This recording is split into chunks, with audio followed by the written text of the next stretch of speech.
In the last few weeks, I've learned that things like body language and making a first good impression matter a lot less than the internet would like you to believe. So, if your goal is to lead, if your goal is to be a leader, it does not really matter whether you dress fancy or whether you dress like a homeless guy. And neither does it matter whether you slouch or whether you sit upright. What matters is that you expand the team's standards. You live your life such that the team gets reminded that they can do better, that they can aim higher, that they are destined for more, that they can work harder, that they can take more initiative.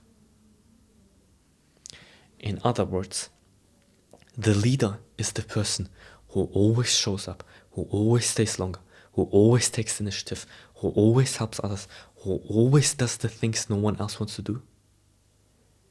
And this is why they consider him a leader. Not because he dresses a certain way, or because he expresses a certain way, or because he moves and sits in a certain way.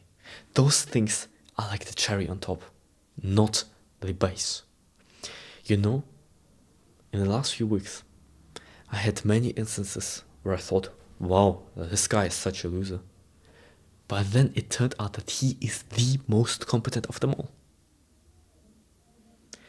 And so, this is why I can tell you, things like body language and first impression and tonality and outfits, all these things basically don't matter when it comes to leadership. When it comes to leadership, the thing that matters is that people can see that you actually really put in the effort. And then they get inspired from it. And this is leadership.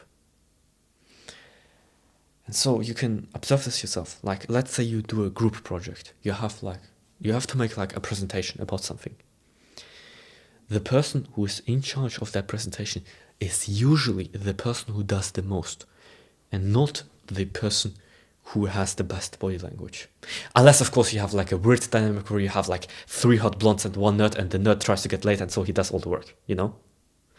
In a normal setting, where everyone works towards the same goal, the person who does the most, the person who puts in the most effort, who really does the work, is the one who's going to lead. Not the person who like has the best outfit.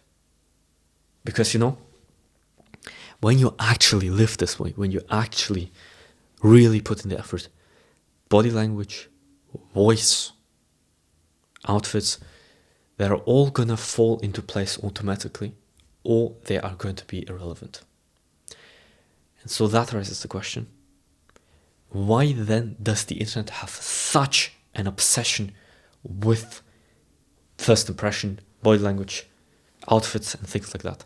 Why does the internet, and not only the internet, but also the authors, the podcasters, the YouTubers, the workshops, why do they all have this massive obsession? Well, I can tell you this. The first reason they have this obsession is because it is easy to make this type of content. There is endless videos that you can make about body language, endless about outfits, endless about tonality, endless. You can talk about body language alone for the rest of time. And so because it is easy to make content about it, people make content about it. And so this type of content gets massively overrepresented, and so people start to think, well, maybe it is very important if I see this video talking about body language, this one. So they think it's important. But actually, it's not. What matters is doing the things. And this, fundamentally, cannot really be taught, because this type of message is 2 minutes long. Like, the leader is he who inspires others to aim higher by living as an example. This is a 2-minute message. You can't make a YouTube channel around it.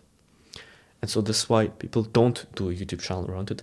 And instead, they focus on these other things, on the body language, on the first impression, on the outfits, on the voice, and all this type of stuff, you know?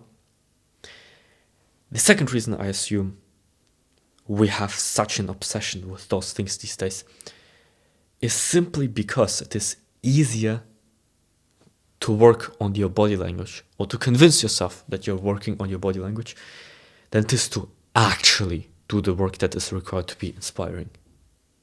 So in other words, so obsession with body language is cope. It is easier to focus on body language and outfits than it is to actually consistently live as an example to show the team what is possible, what can be done. So people just use the simpler path, not only because it's simpler to create those videos, but also because it's simpler to consume those videos. And the third reason why we have such an obsession with body language these days is because most people actually have no clue what leadership is. And up until very, very recently, neither did I. So I can tell you where this might come from. So let's say you're in high school and you have the sports teacher, and the sports teacher just sits there while he tells everyone else to run faster. And so to be able to lead a class of like 20 students, you do need assertiveness in your voice, and you do need a certain physicality and a certain type of expression and body language to you. But this is not real leadership. Real leadership is actually about showing others what can be done. And not telling others, do this, do this, do that. Because guess what? There is a great chance that they just won't listen. And so you can bring them to listen by trying all these different things with body language, with outfits, with first good impression. Or you can simply live in this as an example. And guess what? At the end of the day, it is easier to live as an example because always commanding people and always trying to assert your authority gets really exhausting, because when you're going on this path of like taking body language and you try to hide the fact that you don't have real substance, you always have to fight that fact. But when you actually have substance, if you are actually inspiring, that's when real leadership emerges. And that's when all of this commanding and kind of managing stuff no longer becomes so relevant.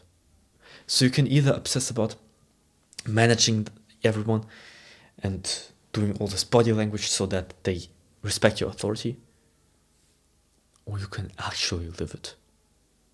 And then everything else will fall into place. Because I'm telling you, when you actually live it, when you actually put in the effort, people can feel that. And then you no longer need to worry about body language. You just need to worry about living it. And so, if you want to lead, body language, first impression, tonality, outfits, they don't matter nearly as much as actually living the life that shows the team what is possible. And so, my name is Kirill. My goal is to inspire 10,000 good decisions. If this video helped you, subscribe, and I'll see you in the next one.